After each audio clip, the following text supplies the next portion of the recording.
Je suis ravie de me retrouver ici. Hier encore, j'étais à Dakar, sous le chaud soleil de Dakar, et je me disais, je vais aller trouver un peu de fraîcheur à Paris. J'arrive à Paris, et il fait plus chaud à Paris qu'à Dakar.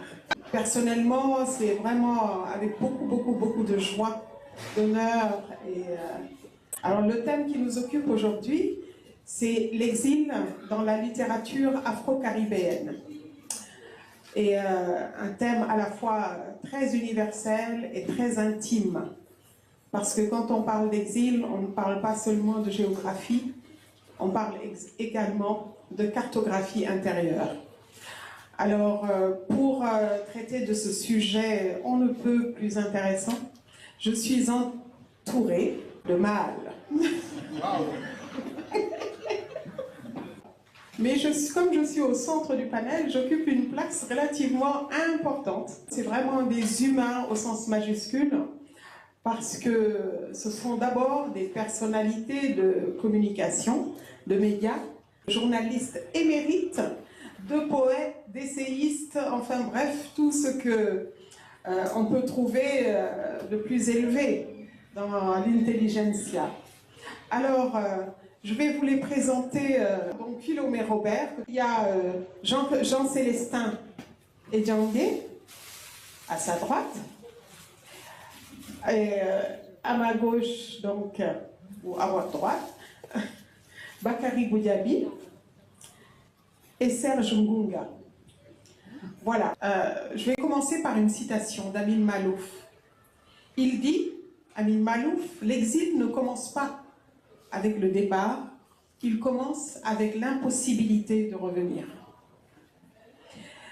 Alors, les lieux ont changé, bien sûr, nous changeons.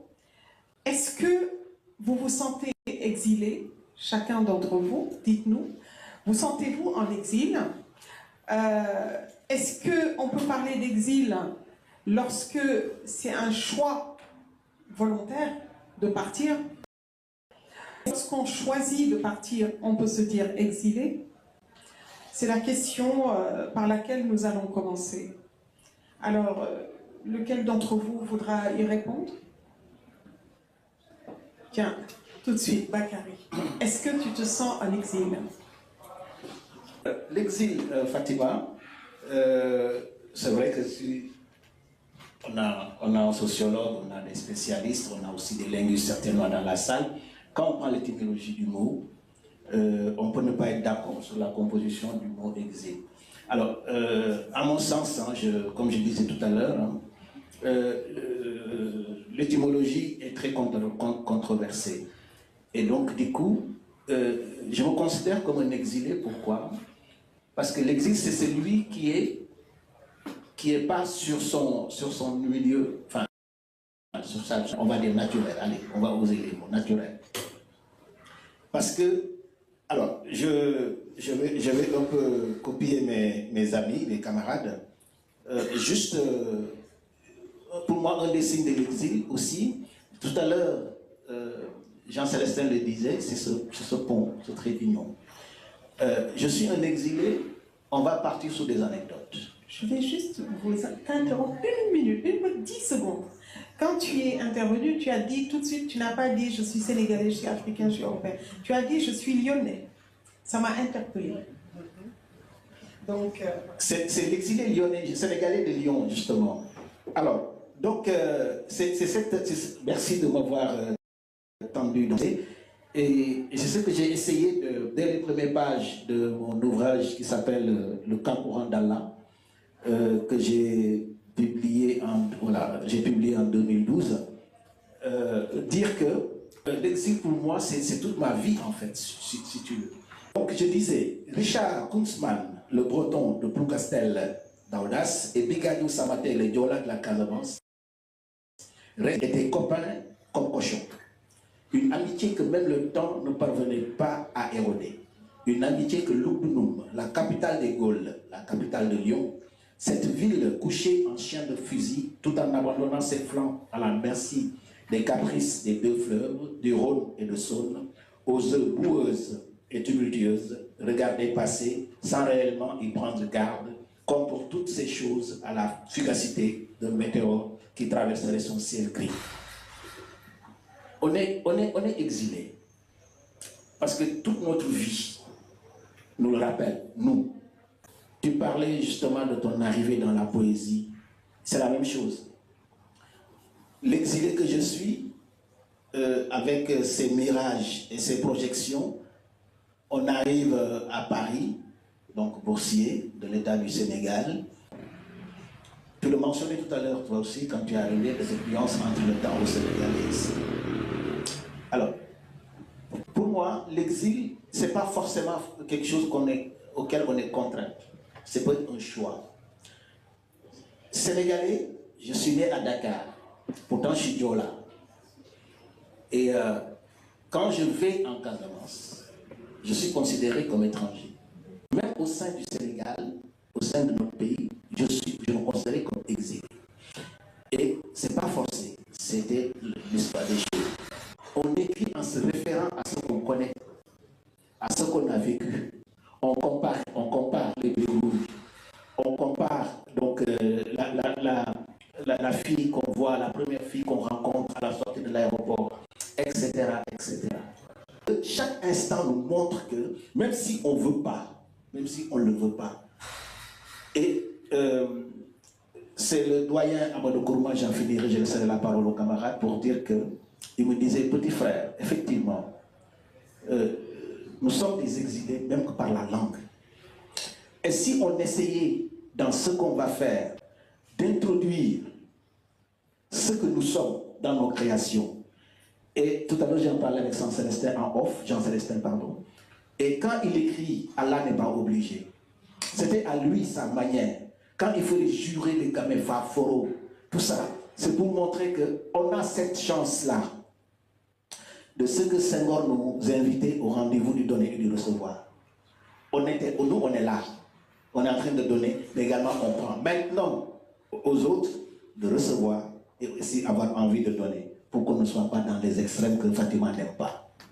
Et toi, Serge, est-ce que tu te considères comme exilé? Et si oui, qu'est-ce que cela signifie pour toi? C'est une géographie, c'est une mémoire, c'est une condition d'être? Ou est-ce que ce mot d'exilé, vous le refusez? Alors, je ne me considère pas comme exilé. Curieusement, je me suis toujours considéré comme un citoyen du monde. Et je pars du postulat que la terre nous est donnée en héritage. Donc, d'une certaine manière, en tant qu'humain, j'ai ma place partout sur ce continent. Je le pensais sincèrement depuis ma tendre enfance et je le pense encore. Cet exil-là, la littérature africaine l'a expérimenté dans les années 1920. Pourquoi? Parce que la plupart des textes français, enfin des textes africains écrits en français, commencent dans les années 1920. Donc, en tant qu'Africain, pour revenir sur votre question, en tant qu'Africain, en tant qu'auteur de l'exil, de certaine manière, je pars du principe, en soi, ça peut être un débat, pas d'intellectuel, mais un débat qui nécessite une discussion parce qu'on écrit dans une langue qui n'est pas la nôtre. Allez, 90% des écrits des auteurs francophones dans leur langue d'origine. C'est pour ça que je peux comprendre la controverse de ton professeur de français ou de littérature qui estimait que, à tort, que le fait de n'avoir pas une littérature dans la langue d'origine n'est pas une littérature.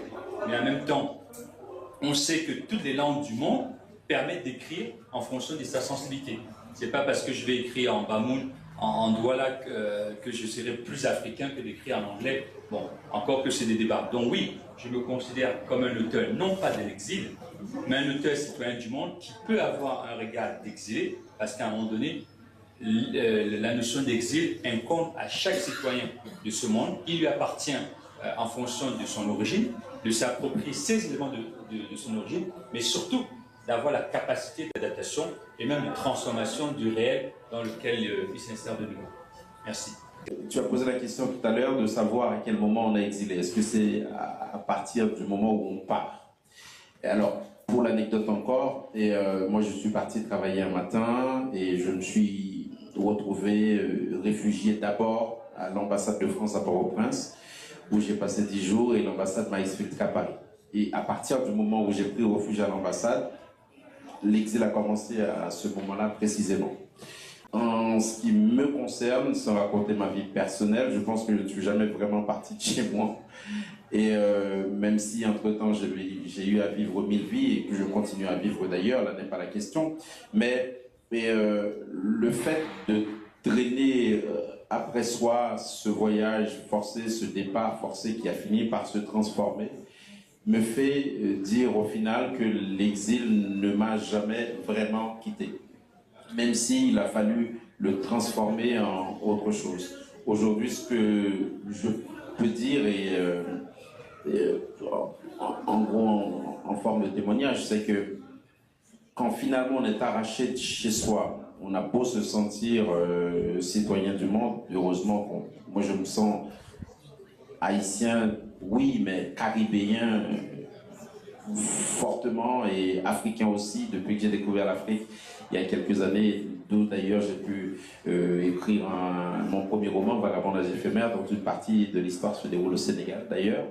Et cependant, à partir du moment où cette chose-là vous a happé, que vous avez été arraché, même si vous faites un nid ailleurs, l'exil ne vous quitte pas. Et quelque part aussi, ça devient une sorte de vent, pour ne pas dire de tempête intérieure, évidemment avec des moments de calme.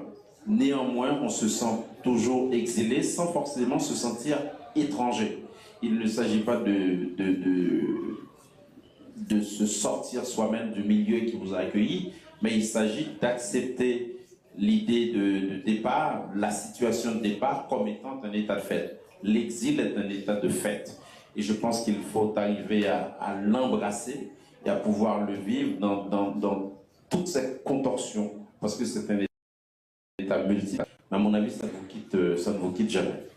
Alors, Jean-Célestin, et toi, te sens-tu exilé? L'étymologie du mot même, exil. Exilium, du latin, ou exilum aussi, qui veut dire être à l'étranger en fait. On n'est pas chez soi. Forcément, je me sens exilé, mais je fais la différence justement entre l'exilé banni, c'est-à-dire celui qui est exilé parce qu'il a été banni de chez lui, ostracisé, disaient aussi les Grecs à l'époque. Je fais la différence entre celui-là et l'exil volontaire. On est venu, on a vu, on a choisi finalement de continuer à vivre là. Quand je suis en Afrique, je me sens, mais vraiment, c'est-à-dire comme chez moi partout en Afrique. Et ça, j'ai du mal à me sentir comme chez moi en Europe. Et pourtant, je vis en Europe. Et je pense que ce désir-là d'accepter là où on vit, sans se couper d'où on vient, c'est aussi ça qui m'a poussé probablement à être aussi sociologue et à continuer à travailler dans ce sens-là.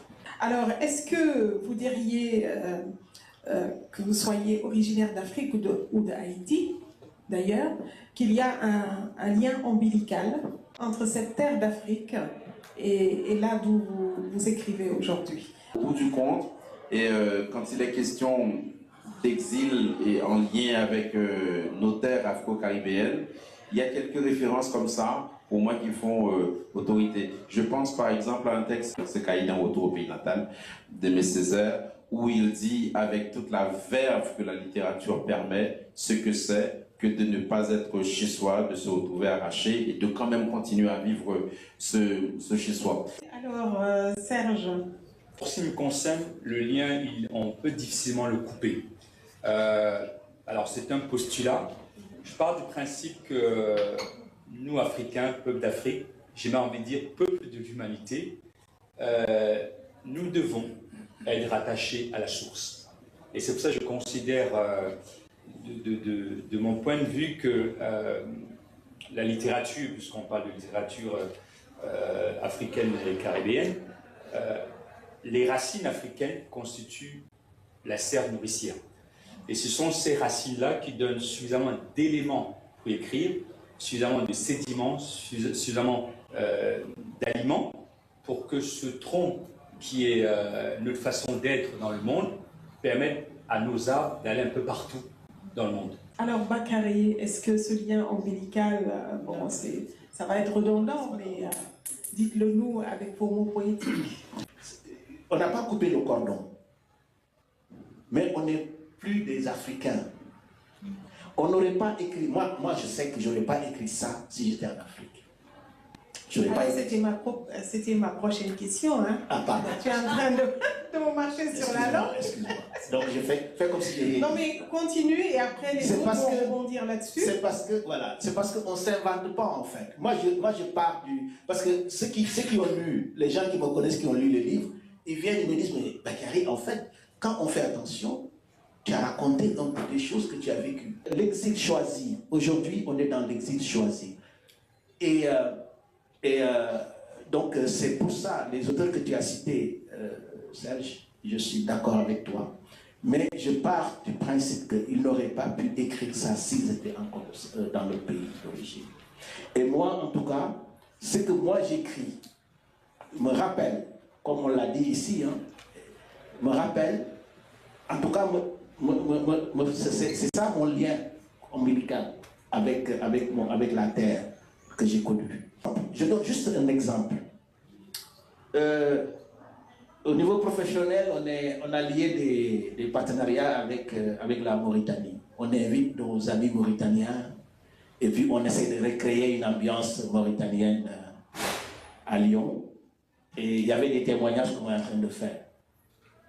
Et à un moment, il y a un des guides qui était là, qui voulait raconter, et il finit par dire, vraiment, nous remercions Bakary, parce que Bakary est vraiment un chameau. Ah, vous voyez? Un chameau. Mais la salle a eu cette réaction-là. Ah, Bakary, ah, t'es chameau. Et ici, quand on dit quelqu'un, t'es chameau, voilà. Mais il s'est senti obligé d'expliquer que lui, il est bédouin, il est guide du désert. Quand il compare quelqu'un à un chameau, c'est comme il dit, tu es précieux pour nous, en fait. Et donc, dans son exil temporaire, il était venu pour 15 jours. Il nous a transmis, tout à l'heure, on parlait de l'exil de la langue, il nous a transmis comment eux, dans leur langue, on apprécie quelqu'un. On le considère, on le prend pour un chameau. Alors que nous, on rigole quand on dit quelqu'un un chameau, et puis on le regarde bizarrement. Donc, c'est ça que je dis, en fait. On est tous des exilés quelque part. C'est ce qu'un autre grand résistant disait, une figure, Toussaint Louverture, en m'éliminant, vous coupez le tronc, mais les racines sont là. Vous comprenez? Donc, cet exil, on a exilé dans le Doubs, Toussaint Louverture, dans le fort du Doubs, là, qui est visitable. On peut le visiter. Quand vous allez là-bas, vous voyez à quel point, physiquement, c'était éprouvant. Mais il l'a dit. En m'éliminant, vous coupez juste le tronc d'un arbre, les racines sont là. Donc ça veut dire que je suis à des milliers de kilomètres de mon Haïti natal, mais le cordon ombilical n'est pas coupé. Merci beaucoup, merci. Je vais quand même vous poser une dernière question. Les écrivains de la négritude, Senghor, Damas, Césaire, surtout, ont eu leur manière à eux de décrire l'exil. Est-ce que les écrivains afro-caribéens d'aujourd'hui, de la deuxième génération, ont une manière autre? Est-ce que l'exil a d'autres mots aujourd'hui? Pour vous qui êtes journaliste, écrivain, penseur, est-ce que votre manière de dire l'exil est fondamentalement différente de celle de Césaire, par exemple? Est-ce que vous avez autre chose? Est-ce que vous avez réinventé une langue? Une langue de l'exil? Dans votre écriture, comment cela se voit-il? En quoi êtes-vous fondamentalement différent? Pour répondre à cette question, j'ai envie de dire, nous sommes à la fois le continuum de ce qu'ont fait nos prédécesseurs et en même temps avec des éléments de différenciation. Pourquoi le continuum? Tout simplement parce que l'écriture en soi est un exercice spirituel. Spirituel dans ce sens qu'il s'agit, Philomène l'a dit tout à l'heure, d'une pensée qui est réfléchie, qui est écrite, etc.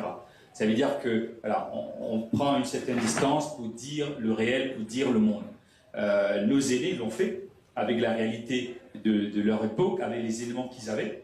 Et aujourd'hui, nous le faisons également dans la même veine avec d'autres réalités. bien sûr avec ce cordon ombilical, avec cette racine qui est commune.